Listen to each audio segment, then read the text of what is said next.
We're going to be adding a DTF print to a canvas today to make like a crafty little sign for my craft room. I'm going to show you exactly how to do it. It's super simple and you're just going to fall in love. So I picked up this from the dollar store. I'm just going to pop it open. This one is an 11 by 14 canvas. With this type of canvas, you have this hollowed out part. If I were to press it with my heat press, it will kind of sink in, and that's not what I want. The design will not be evenly pressed. So adding some type of book, I just go around my house and find something that would fit. You could do like a cookbook, you know, if someone has a phone book, I don't know if you still have those, but something like that that doesn't really overlap too much, you can see here, but fits, will be perfect. So I'm gonna put that down. My heat press is just about warmed up. For your DTF prints, you want to just go ahead and cut around the edges like I did here.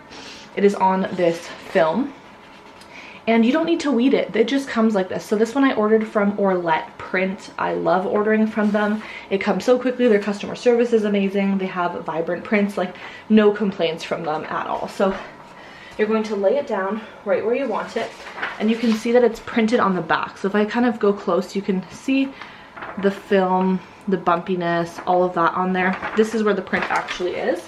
So we're just going to lay it down like so, right where I want it to go.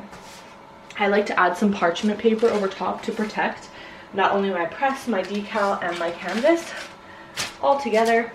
I'm pressing it for between 305 and 315 for 5 to 10 seconds, okay? So we're gonna go ahead and just put that in my press and press it down for a few seconds. Okay, so we pressed it for 10 seconds. I'm going to lift it. We're going to remove the parchment paper first.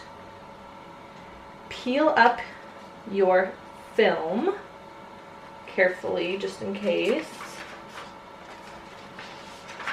Move that out of the way. Check everything, it's good. So now we're gonna go in with just the parchment paper and our design, no film. We're gonna press it for about 5 more seconds. It's literally that easy. You're going to go ahead and lift it. And now you have your DTF canvas ready to go for whatever decorations you may want. I've even made party decorations. Let me just pull them out.